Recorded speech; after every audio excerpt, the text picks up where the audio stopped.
You know, it's such a familiar story in the business world, isn't it? We've probably all had that boss who just thinking about Monday morning made your stomach clench Oh, yeah. versus that leader who was genuinely inspiring, who somehow made you feel like you wanted to run through walls for the team. Right. For decades, the conventional wisdom has really been that success, especially leading people, it just comes down to raw intellect, IQ, or maybe specialized technical skills. That's been the dominant idea for sure. But what if the actual differentiator, the real secret sauce, isn't just about being the smartest person in the room? What if it's something else entirely, something maybe less tangible, but, well, much more powerful? That's a really powerful contrast you're drawing. And the concept that captures that crucial difference, what separates the inspiring leader from the intimidating one, is emotional intelligence, or EQ. EQ. Okay. Yeah, it's a term popularized by Daniel Goleman, the psychologist and science journalist. And it honestly reshaped how we think about what makes someone truly effective. Absolutely.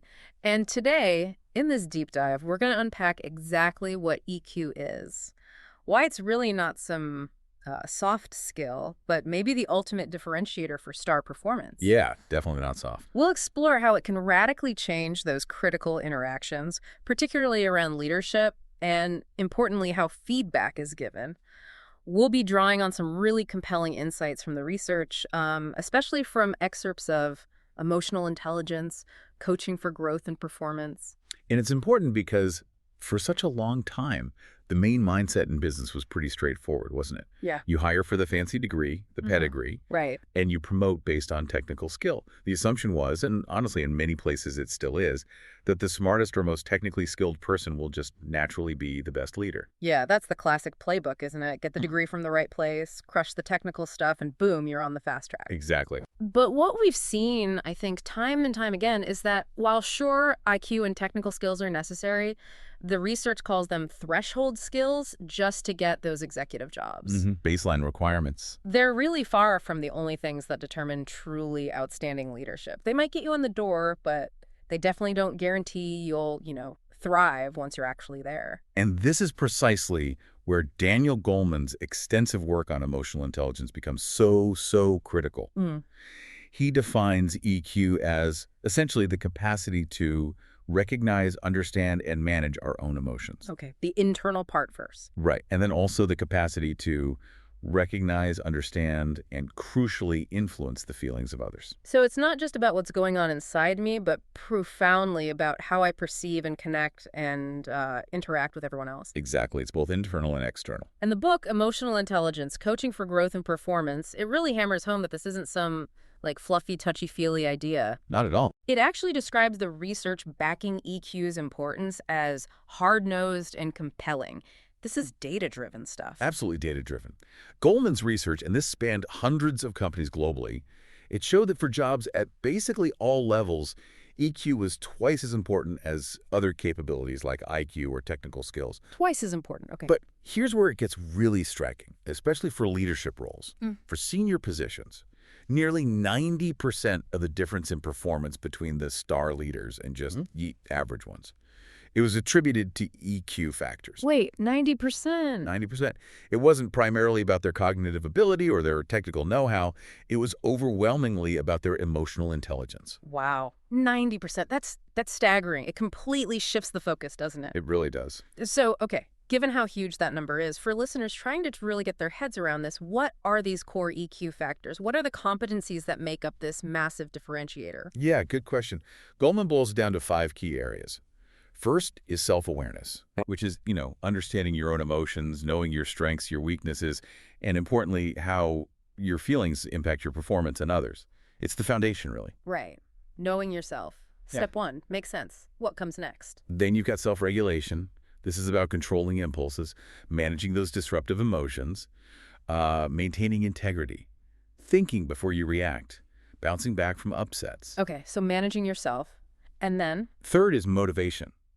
And this isn't just about money or status, it's that genuine passion for the work itself, that inner drive to achieve optimism even when things get tough. Right, that intrinsic drive and sort of keeping an even keel. Got it. So those are the internal ones. What about the skills facing outward? Exactly. Fourth is empathy, the ability to really understand other people's feelings and perspectives and to genuinely take those into account when making decisions. Putting yourself in their shoes. Okay, empathy. Crucial. Very. And finally, social skills. This is about managing relationships effectively, building networks, finding common ground, persuasion, collaboration, leading change, all that interaction stuff. And mastering these, the book is clear. It's not just about being nice. It's fundamentally what separates a mere manager from an authentic coach. That's a really helpful framework. And, to bring this down to earth, let's look at one of the most, I think, critical moments in any workplace where EQ really shows up or doesn't. That's the feedback conversation. Oh, absolutely. It's often the moment of truth, isn't it, where things can go really right or really wrong. Definitely. And the research gives us these two scenarios that perfectly illustrate the difference EQ makes. It's almost like a before and after picture. It really is. So first up, let's picture Mark. He's a manager, maybe operating with lower EQ. His opening for a performance review might be pretty abrupt. Something like, okay, we need to do your performance review now. Yeah, sounds familiar, unfortunately. And his focus, it's squarely on the past, on the metrics, the results, and frankly, often on the failures, here's what you did wrong. And the data Mark uses, it's not really a conversation starter. It's more like a final judgment, almost used as a weapon sometimes. Right. He'll say things flat out like, you missed your sales target by 15%. End of story. And the language tends to be accusatory, maybe generalized, like you're just not meeting expectations. Exactly.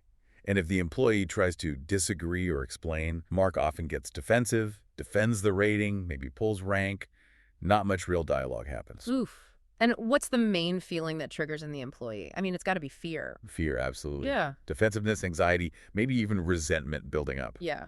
And the outcome. Total demotivation, maybe reluctant compliance on the surface. Sure, compliance, but not commitment. Right. Disengagement, damaged trust. And the research puts it so powerfully. Learning is completely shut down in that state. Totally shut down. Now let's flip the coin. Let's consider Sarah, a leader operating with high EQ.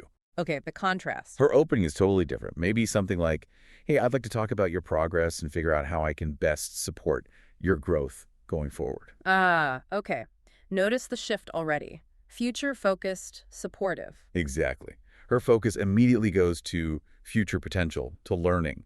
She might even proactively ask about systemic barriers, things outside the employee's control. It's about what can we do differently? So the data she uses, it's not a hammer. Not at all. It's more like a flashlight. It's a starting point for curiosity, for a collaborative discussion. Give me an example. She might say something like, I noticed on that last project, the deadlines felt tight. Let's talk about what happened there, what support might have helped. See, the language is specific, focused on behavior, not judgment. And what if the employee disagrees with her take? That's key. She explores their perspective with genuine curiosity. She actually wants to understand their view, not just win the argument or defend her initial assessment. And the emotions triggered here, totally different, I imagine. Completely. Yeah. Trust, psychological safety, that feeling you can speak up, collaboration, maybe even relief. And the outcome, Yeah. ownership, right. Intrinsic motivation, actual learning happens, and the relationship gets stronger. Precisely. And this contrast, it's really crucial to understand. It's not just about Sarah being nicer than Mark. It's about Sarah being fundamentally more effective. Right. It creates an environment where people actually want to give their best. Exactly. So is this difference just about, feelings and effectiveness, or is there something deeper going on, maybe even biologically, that explains why Sarah's high EQ approach works so much better? That's a fantastic poke, and yes, there absolutely is. The research shows that the failure of that low EQ, judgment-focused approach like Mark's, it's actually rooted in our biology. How so? Well, neuroscience tells us that conversations touching on our status, our performance, certainly compensation, these can easily trigger a deep-seated threat response in the brain, the fight-or-flight response. Ah, the amygdala hijack. Precisely. When a manager delivers feedback like it's a judgment, it feels like a social threat. This activates the brain's fear circuitry. And here's the critical part. That activation literally dampens activity in the prefrontal cortex. Which is the thinking part of the brain. Exactly. The part responsible for higher-order thinking, complex problem-solving, creativity, learning, reflection, all the stuff you actually need to improve performance. Wow. So if your brain is stuck in fight or flight, it's almost neurochemically impossible to learn or engage productively in that moment. That's exactly right. It explains so clearly why those judgment-heavy conversations just don't work for growth. The brain literally can't process the feedback constructively.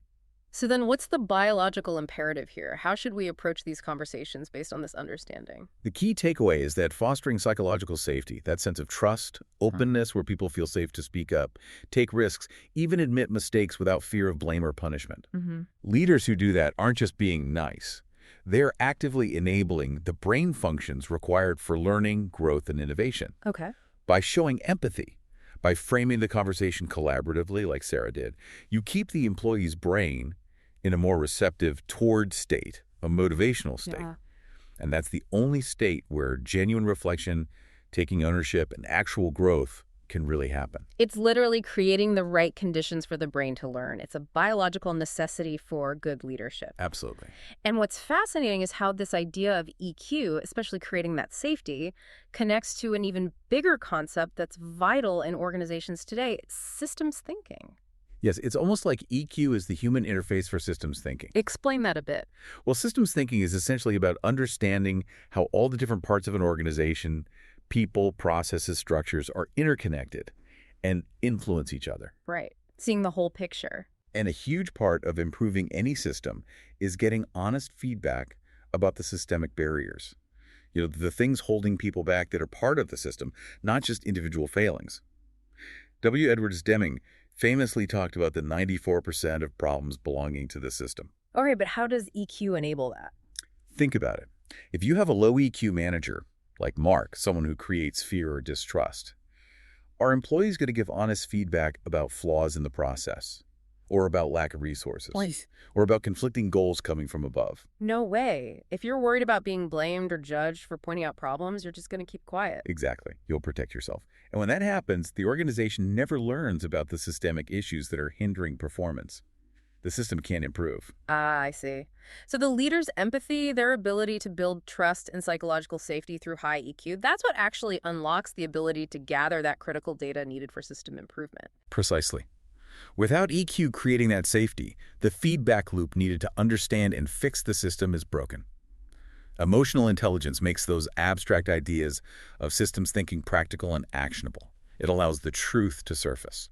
So wrapping this up, what does this all really mean for you, listening right now?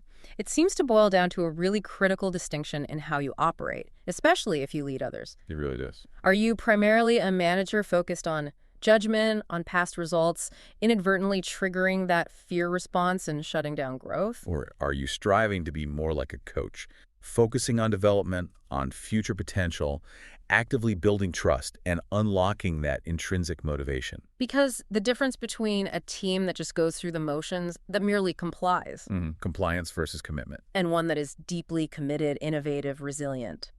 That difference, the research strongly suggests, lies significantly in the emotional intelligence of its leader. It's a huge factor, and here's a really encouraging part. EQ isn't some fixed trait you're born with, like your eye color. Right, that's important. It's a set of skills. Self-awareness, self-regulation, motivation, empathy, social skills. These are all things that can be learned, practiced, and improved over time with conscious effort and feedback. So maybe take a moment to reflect on your own interactions, your relationships, especially at work. Are you generally fostering fear, or are you actively working to create psychological safety? It's a powerful question to ask yourself. And consider how developing your own emotional intelligence might just be the highest leverage investment you can make in your career. Not just to manage tasks, but to truly inspire, empower, and build an environment where people and the whole system can genuinely thrive.